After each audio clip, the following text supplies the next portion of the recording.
হঠাৎ করে তারা লাঞ্চের পরে যখন আমাদের ভোটার সংখ্যা একটু কমে যায় বা আমাদের লোকজন খাবার উদ্দেশ্যে বাড়িতে যায়, আমরা অল্প সংখ্যক লোক ছিলাম, সেখানে তারা পরিকল্পিতভাবে দেশীয় অস্ত্র, ডিবি স্টিক, হাতুড়ি, হকি স্টিক, চাপাটি এগুলো নিয়ে আমাদের উপর আক্রমণ করে।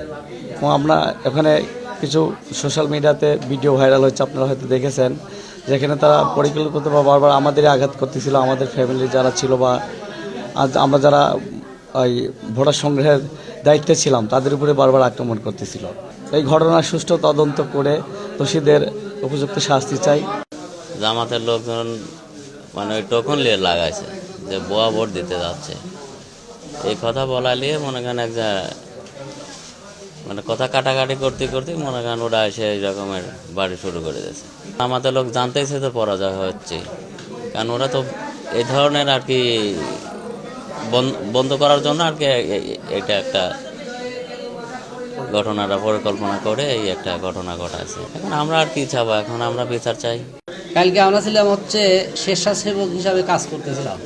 আমাদের এলাকায় ব্যাপী লোক যারা ভোট দিচ্ছে, মা বোনেরা তাদেরকে গাড়ি করে তুলে দিচ্ছি, বা ওখানে যে পরিচর্যাতে কাজগুলো ছিল আমরা সেটা নিয়ে আমরা ব্যস্ত ছিলাম। কিন্তু ওরা পরিকল্পিতভাবেই আপনার ডিবি স্টিক বা হাতুড়ে এরকম সরঞ্জাম নিয়ে 50 জনের মতো লোক ওই সাইডে বসা অবস্থায় ছিল। তারা আমার বড় দুই ভাই যারা ছিল তাদেরকে বা আমার দাবরায় ওই পাশে খাল ছিল, একটা খালের ভিতরে পারে যতগুলি লোক ছিল সবাই ঝাঁপড়ে পড়ে, কেউ হাতুর দিয়ে বেড়াচ্ছে, কেউ হচ্ছে ডিবি স্টিক দিয়ে বেড়াচ্ছে। আমরা প্রতিহত খালি হাতে আমরা কীভাবে করবো?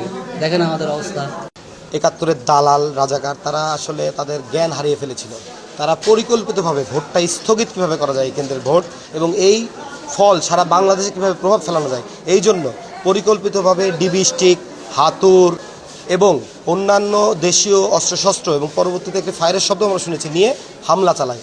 যদি বিএনপির কোনো নেতাকর্মী বিশৃঙ্খলা করতো তাহলে তাদের হাতে কোনো লাঠি সোটা দেখা যেত, কিন্তু আপনারা নিশ্চয়ই দেখেছেন গণমাধ্যমের বিভিন্ন ফুটেজে যে আমরাই মার খেয়েছি, অথচ এখানে সুযোগ ছিল আমাদেরকে প্রতিহত করার। আমরা চেয়েছি শান্তিপূর্ণ ভোটটা হোক, যেন কোনো বিশৃঙ্খলা কেন্দ্রে না হয়, এই জন্য আমরা মার খেয়ে ওখান থেকে সরে এসেছি এবং প্রশাসনের সহায়তা কামনা করেছি।